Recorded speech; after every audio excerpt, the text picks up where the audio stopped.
Hello les sœurs, j'espère que vous allez bien et bienvenue dans cette nouvelle vidéo. Chaque année, je vous partage ma routine Ramadan, mes préparatifs pour l'Aïd, l'ambiance que je crée ici en Floride pour ma petite famille et c'est toujours un plaisir de partager avec vous mes idées recettes et mon dressage de table pour Ramadan et pour l'Aïd. Alors la première des choses que je fais le matin, c'est bien sûr ranger ma chambre et une fois la chambre finie, direction la cuisine pour vider le lave-vaisselle que j'ai lancé la veille.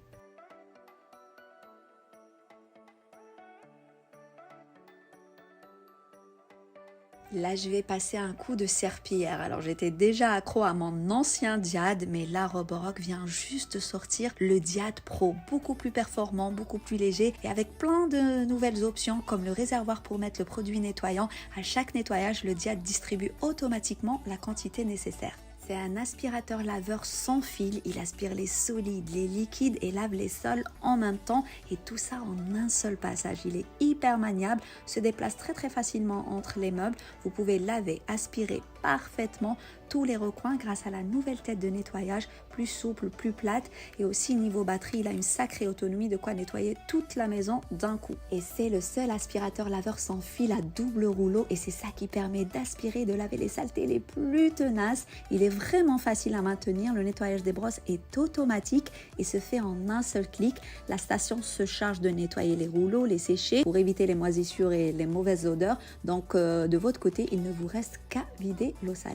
La maison est toute propre, là on peut attaquer le repas. Je commence toujours par le pain pour laisser le temps à la pâte de bien lever. C'est une de mes meilleures recettes, il faut absolument la tester. Pour ça vous aurez besoin de 400 g de farine, 30 g de sucre, 2 jaunes d'œufs, 5 g de levure, 10 g de poudre de lait, 10 g de sel, 25 g de beurre pour un pain bien brioché et de 200 ml de lait tiède. Dans un pétrin, versez la farine, le sucre, la poudre de lait et le sel, puis mélangez bien le tout ensemble, ajoutez le lait, les jaunes d'œufs, puis la levure boulangère, pétrissez jusqu'à obtenir une pâte bien homogène, puis ajoutez le beurre graduellement, pétrissez bien la pâte entre 7 à 8 minutes, puis formez la pâte en boule et laissez poser jusqu'à doubler de volume.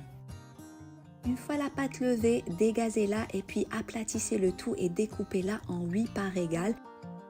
Façonnez chaque petit rectangle en boule en étirant les côtés vers l'extérieur, puis les repliez vers le centre pour créer une sorte de bourse et faites ce mouvement pour avoir une belle boule. Laissez poser 10 minutes, entre temps préparez et beurrez un moule rectangulaire, puis commencez à façonner les petits boudins.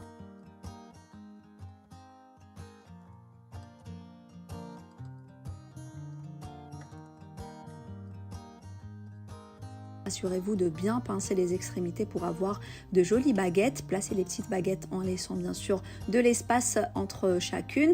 Beurrez le top et laissez doubler de volume. Puis saupoudrez de sucre glace et hop au four 15 à 17 minutes à 170 degrés.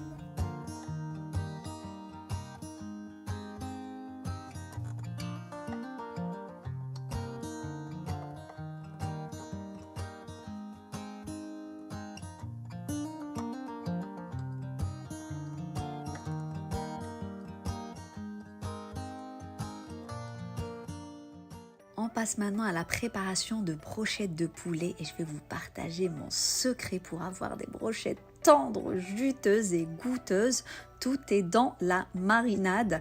Vous aurez besoin de moutarde, paprika, cumin, sel, poivre bien sûr, de l'huile et l'ingrédient secret c'est le vinaigre et on va aussi rajouter un oignon râpé. J'ai aussi ajouté à la fin du persil. Laissez mariner tout ça minimum 1 heure. J'ai découpé des poivrons de couleur, de l'oignon et des tomates cerises pour faire de belles brochettes bien colorées.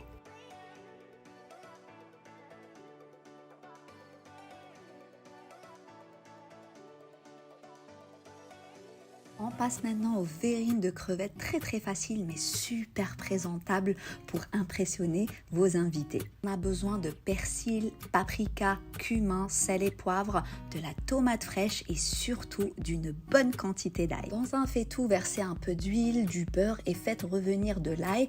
Ajoutez la tomate, les épices et puis les crevettes. Là, on va monter nos verrines. Moi, j'ai préparé une petite sauce cocktail avec des petits dés de tomates fraîches, mais vous pouvez ajouter des avocats ou une autre sauce selon vos préférences.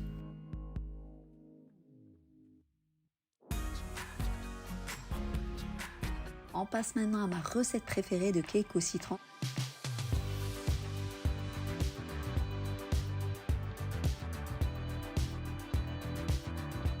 Dans un blender, versez 2 œufs, de la vanille, 150 g de sucre, du zeste de citron, un cup d'huile, blendez le tout pendant 1 minute. Versez dans un bol, puis ajoutez un cup de farine, une pincée de sel et un paquet de levure. Sur un feu, faites bouillir un demi-cup de lait avec 3 cuillères à soupe de beurre, ajoutez le mélange à l'appareil, versez le tout dans un moule de 18 cm et hop, au four. 35 à 40 minutes plus tard, vous avez ce magnifique cake. Et là, je vais vous donner la meilleure recette de chicken tenders. Vous allez l'adorer. Vous aurez besoin de tenders ou de blanc de poulet.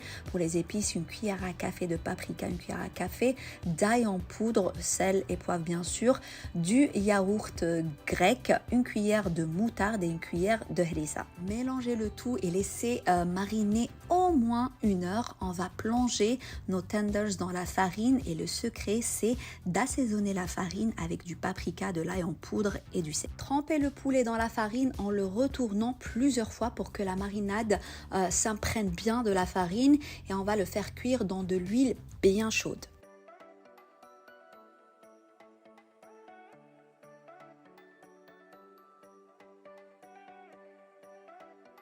Moi, j'ai choisi de les présenter dans du pain tortilla comme ça. Je trouve ça trop beau. Vous mettez une petite sauce, de la laitue, du poulet, du fromage. Vous pourrez ajouter de la tomate, des cornichons. C'est juste trop bon. Je pense que là, il est temps d'aller dresser la table. Je ne sais pas de votre côté, mais chez nous, on a cette tradition.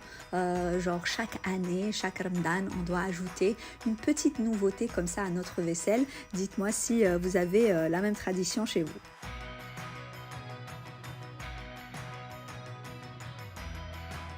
Et comme je connais très bien mes sœurettes, je sais que vous allez me demander les étapes du pliage, donc les voilà.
Là, je voulais partager avec vous des idées de dressage de la table de Saharat Ramadan ou de la table de l'Aïd et j'espère que ça va vous plaire.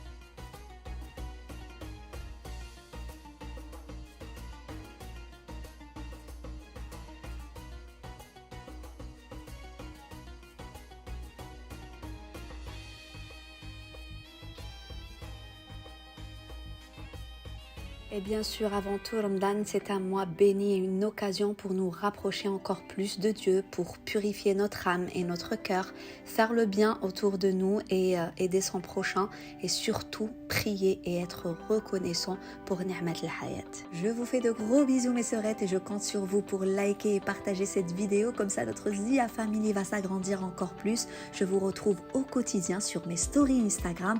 À très bientôt.